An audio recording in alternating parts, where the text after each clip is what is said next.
Oh, Hobbs in his older age, he really likes to sleep in. I can get up and move around and he'll sometimes lift his head up, look at me, and he just curls right back up. He gets up on his own time. Waking up to a beautiful morning. Birds are chirping. I just like to step outside for a second, soak it in before the sun comes up. We're in for a beautiful day today.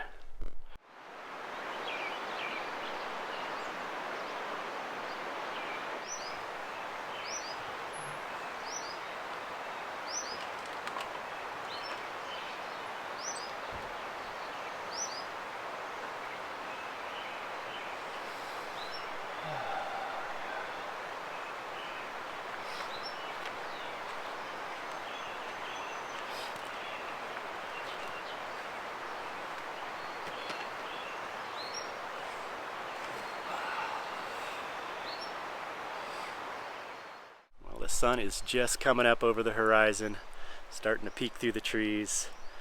It was nice and cool last night, but not cold. I think it's been getting down to only about high 40s, 50. Hobbs is out doing his morning routine, and he likes to come back in and lay down again for a little bit.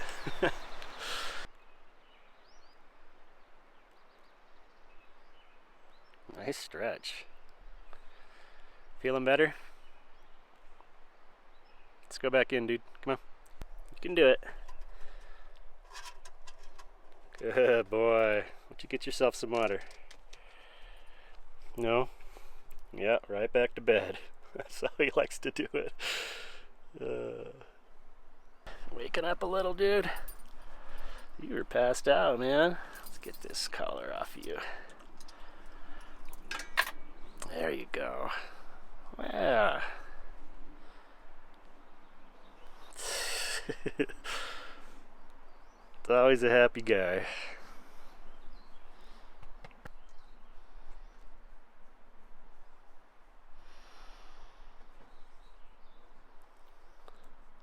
So I don't know if you can hear it, but we are camped right next to a creek, just through the trees here. There's a little path just going down a little bit. The creek's flowing pretty heavy. It's all snow melt. It's nice to hear the sound of the creek throughout the night and throughout the day.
It's all you, dude.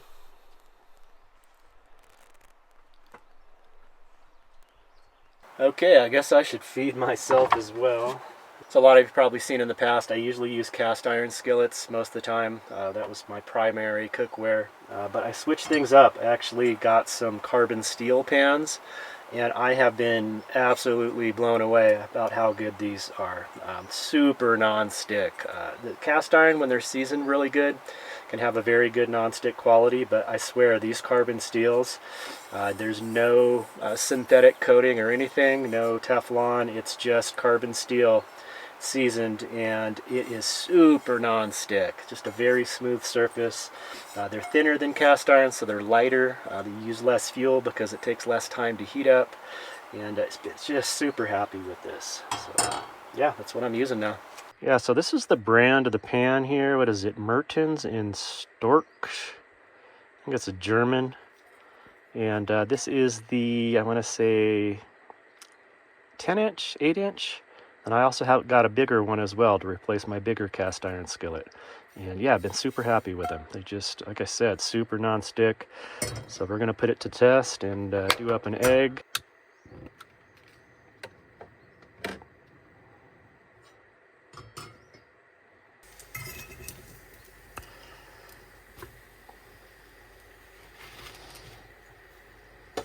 So I use these egg holders here. Really good for camping. Toss them in the cooler, the fridge, or in the cupboard. And I used to use the dozen one, the bigger that holds a full dozen. And it was actually Kelly's idea. You know, if you have the big one, as you use the eggs, you still have that bigger container. And you get down to just having 6 eggs, and you're still trying to store that bigger one. So having 2 of the 6 ones, it makes it a lot easier to store, especially if you're using your fridge. In the winter months, I usually don't refrigerate my eggs, but as it warms up in the summer, the van can get up over 100 degrees, and I find that it's better to keep them in the fridge. Okay, so let's put this pan to the test. Look at that, it just slides around.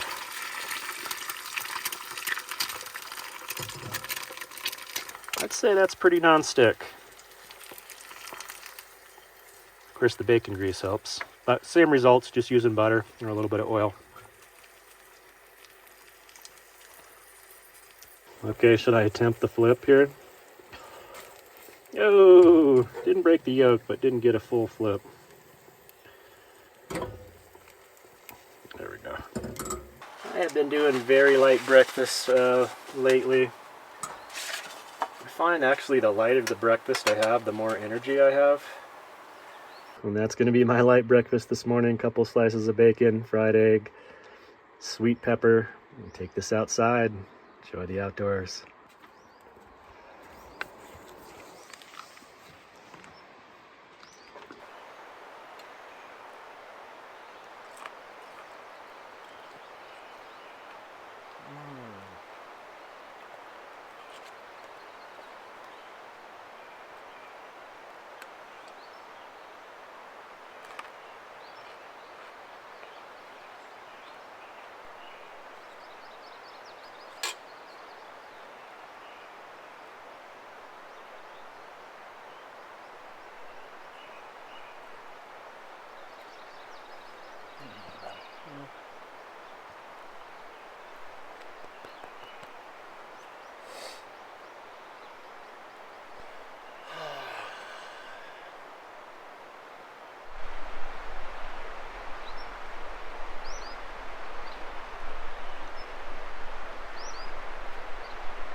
Well, today is going to be a hangout at camp day. I've got a few things I've been meaning to take care of for a while now.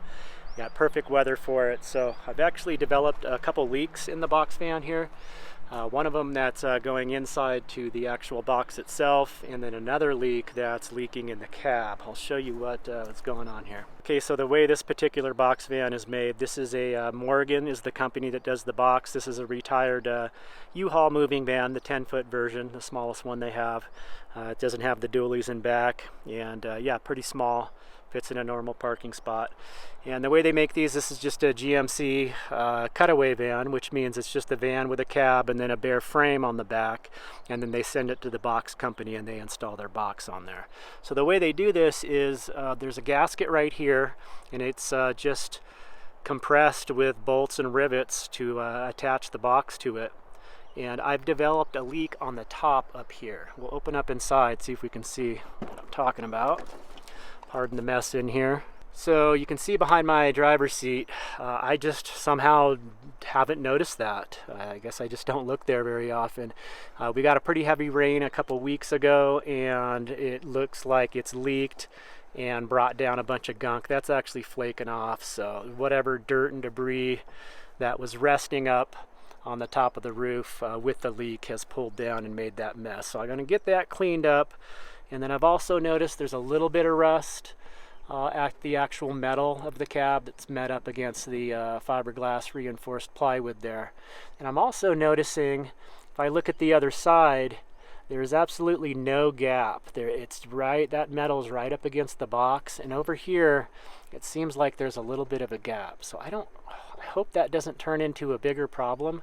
So what I'm going to try to do is just use lap sealant, some Dicor, and run it across the top there, and hopefully that'll take care of it, because the way it's set up, see if I can get up there, there's a little gap there and it goes in, so if it were to rain, not necessarily on the sides, but you know, water can settle in there.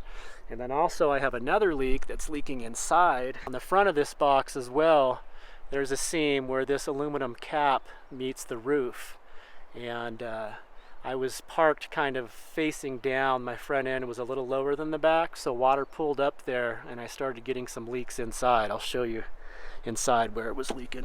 Okay, so this is the front of the van from the inside. This is that aluminum cap, that rounded aluminum cap from the inside that we just saw. And it's all rivets here. These are big heavy duty rivets that are right at that seam there that we saw. And this is just kill mat I added to kind of deaden the sound, and it actually adds a little bit of insulation so it doesn't get condensation there. And this is all unfinished. I'm kind of glad that it's unfinished because that's how I noticed the leak. I do eventually want to put more insulation and some sort of, you know, cover wood or something. But yeah, I have this little hook here where I hang my shirts, my light shirts and fleeces. And I went to grab this flannel right here once, and it was all wet.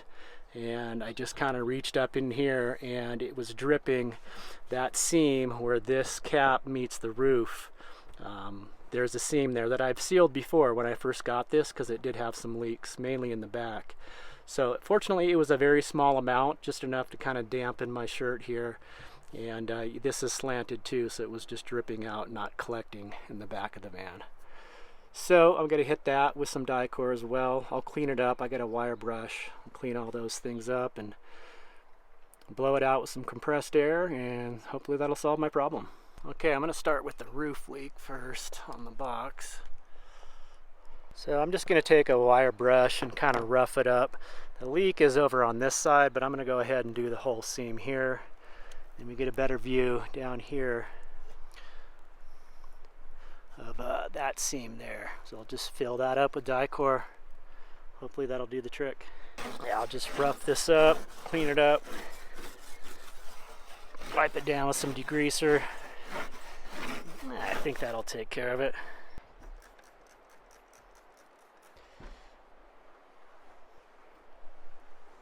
This guy came by to inspect my work.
I started reading this book recently. Borrowed this from my dad. He had just finished reading it when I went through for the holidays and visited.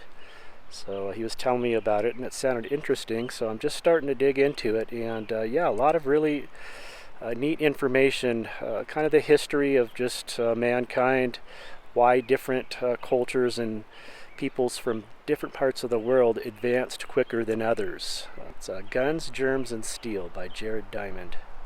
Good read so far.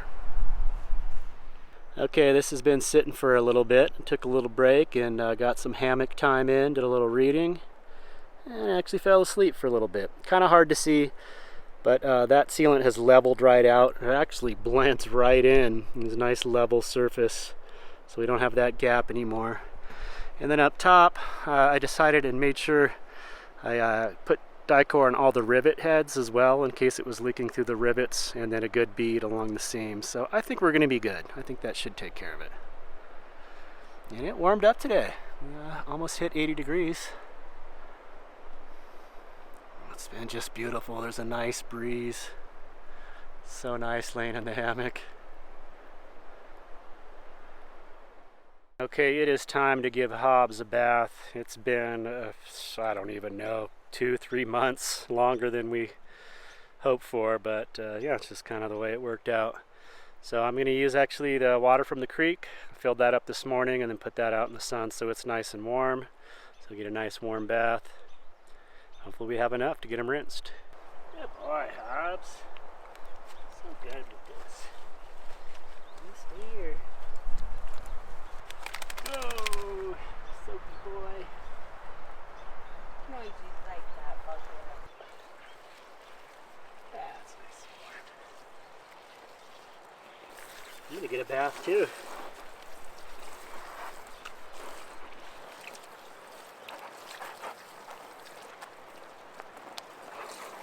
Okay, stay here and shake. Shake, shake here. Shake here. Yeah, there you go. Come here, it's time to go into the salon. Huh? To my van salon. Oh, you so good. And you smell good, you poor thing. You were filthy, dude. Okay, that is the last chore of the day. Okay, it is dinner time. I'm just gonna do a quick little burrito here. Just beef and beans. Got some onions in there. Brown up that ground beef first. And then these are some leftover canned beans, ranch style beans. I tried for the first time. That's the brand, ranch style. So good. So I had some leftovers from another meal. So I'm just gonna scoop the beans right in there. And then I'll mash them up a little bit. Make sure to get some of those juices in here. Yeah, these ranch style beans, it's not like a baked bean at all. It's they've just got this kind of spicy, not quite like chili, but just very flavorful. Just gonna dump them all in there. I'll take and just mash some of those up a little bit. I just let that simmer and throw it in a tortilla.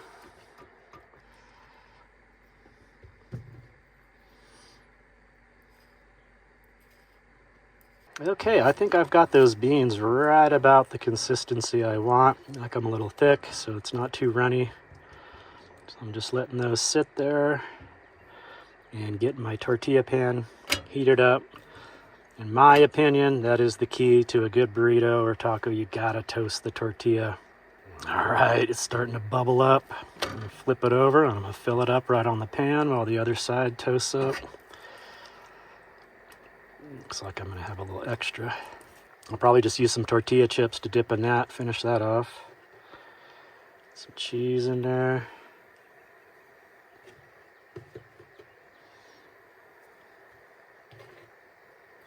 Sliced up my avocado. That's nice and ripe. Okay, get that wrapped up before I overdo the tortilla on the bottom. And this one's gonna be stuffed full. If I can get the wrap. Ow, ow, ow, ow, that's hot. I got to do it over here.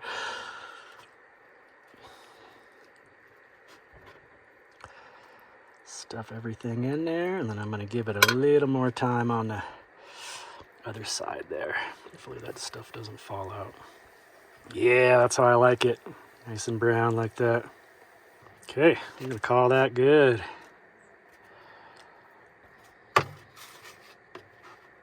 Well, cheers, y'all. Here's to a great day in the outdoors.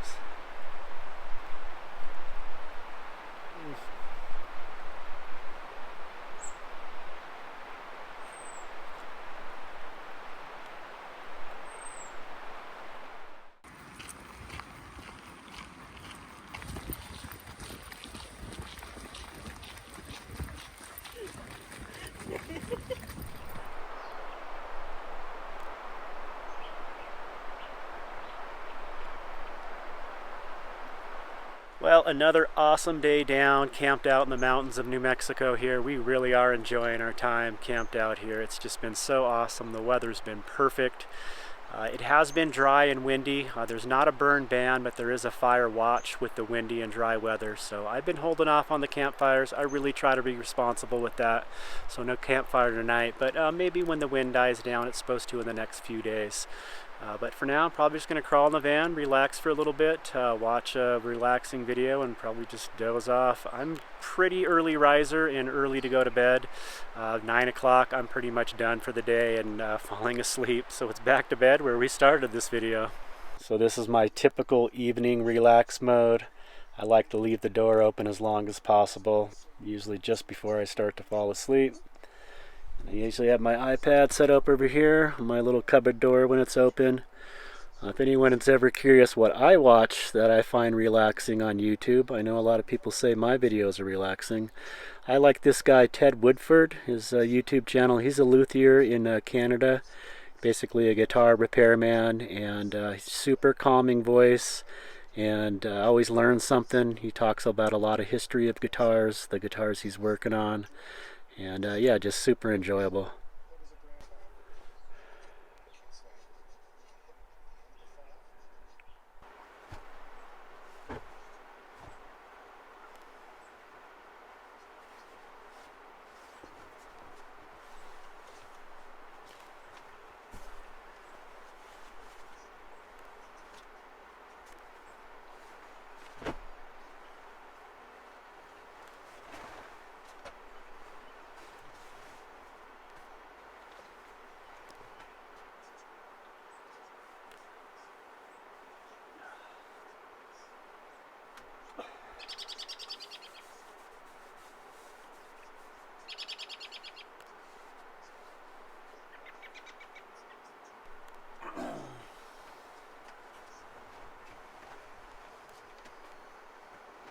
Well, here I am, right where we started this video. Appreciate y'all hanging out with me in this one. Hope you enjoyed it. We'll see you soon in the next one. Take care. Peace.